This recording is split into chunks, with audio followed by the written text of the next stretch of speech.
अब ये विचित्र घटना आपके साथ हो तो समझ लेना भगवान आपके साथ हैं और ये संकेत इस बात की ओर इशारा करता है कि भगवान आपके घर में वास करते हैं। जी हाँ दोस्तों, नमस्कार, हर हर महादेव, ओम नमः शिवाय। दोस्तों, दुनिया में बहुत से लोग ऐसे हैं जिन्हें उनके जीवन में दैवीय सहायता मिलती है, किसी को ज़्यादा तो किसी को कम, बस हम सबको यह एहसास नहीं हो पाता। कुछ तो ऐसे हैं जिनके माध्यम से ऊपरी या देवीय शक्तियाँ अच्छा काम करवाती हैं।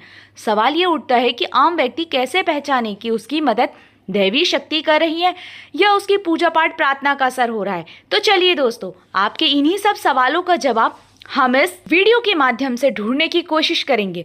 इससे पहले दोस्तों, चैनल को सब्सक्राइब जरूर कर लें और जिस भी भगवान को आप मानते हैं कमेंट में उसका नाम जरूर लिखें। नंबर 1, अच्छा चरित्र। शास्त्र कहते हैं कि दैवी शक्ति सिर्फ उसकी ही मदद करती है जो दूसरों के दुख को समझता है, जो बुराइयों से दूर रहता है, जो नकारात्मक विचारों से दूर रहता है, जो नियमित अपने इष्टों की आराधना करता है या जो पुण्य के काम में लगा हुआ है। यदि आप समझते हैं कि मैं ऐसा ही हूँ तो निश्चित ही दैवीय शक्ति आपकी मदद कर रही है। आपको बस थोड़ा सा इस बात पर ध्यान देने की जरूरत है कि आप अच्छे मार्ग पर हैं, को ऊपरी शक्तियाँ देख रही हैं। नंबर 2, ब्रह्म मुहूर्त।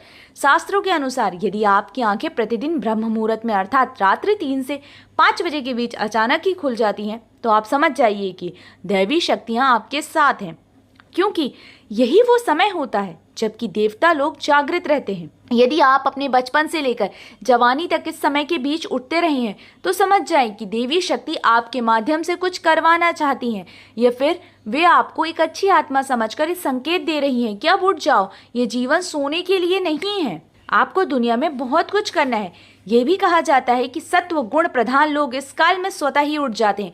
आयुर्वेद के अनुसार इस समय बहने वाली वायु को अमृतुल्य कहा गया है। यह अमृत वेला होती है। कहते हैं इस काल में दुनिया के मात्र 13% लोगों की ही नींद खुलती है। नंबर 3, सपने में देव दर्शन। यदि आपको बार बार मंदिर या किसी देव स्थान के सपने आते हैं, सपने में आप आसमान में ही उड़ते रहते हैं, ये सपने में आप देवी देवताओं से वार्तालाप करते रहते हैं, तो आप समझ जाइए कि देवी शक्तियां आप पर मेहरबान हैं और आपके इष्ट देव आपके आसपास ही हैं।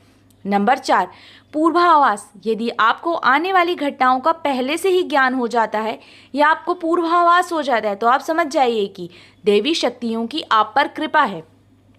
नंबर 5, पारिवारिक प्रेम।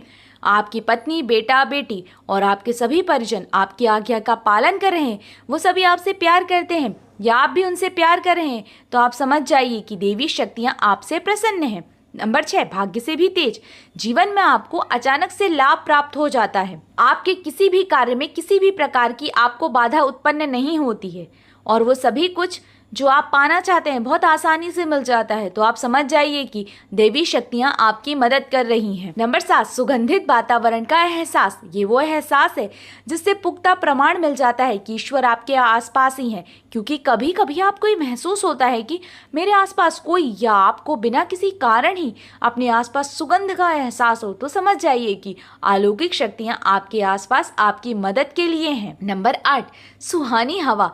आप पूजा कर रहे हैं और यदि आपको लगे कि अचानक सुहानी हवा का झोंका या प्रकाश पुंज आ गया है, शरीर पर सिहरन दौड़ने लगे और ऐसा पहले कभी नहीं हुआ, तो समझिए कि देवी या देवता आप पर प्रसन्न है।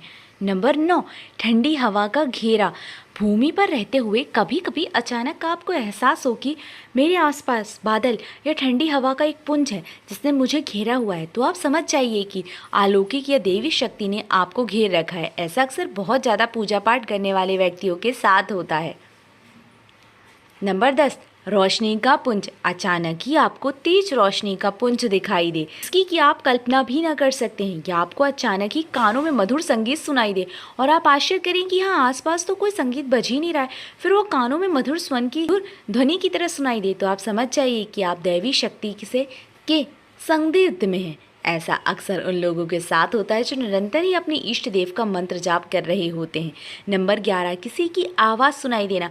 आप रात्रि में गहरी नींद में सो रहे हैं और आपको लगता है कि किसी ने मुझे आवाज़ दी और आप अचानक ही उठ जाते हैं, लेकिन फिर आपको आभास होता है कि यहाँ तो कोई भी नहीं है, लेकिन आवाज़ तो स्पष्ट थी। ऐसा आपके साथ कई बार हो जाता है, तो आप समझ जाइए कि आप पर किसी अलौकिक शक्ति मेहरबानी है। ऐसे में आप हनुमान जी का ध्यान करें और धन्यवाद दें। तो दोस्तों, ये थी आज की जानकारी। अगर जानकारी अच्छी लगी हो तो वीडियो को लाइक और शेयर ज़रूर करें और चैनल पर नए हैं तो चैनल को सब्सक्राइब करना ना भूलें।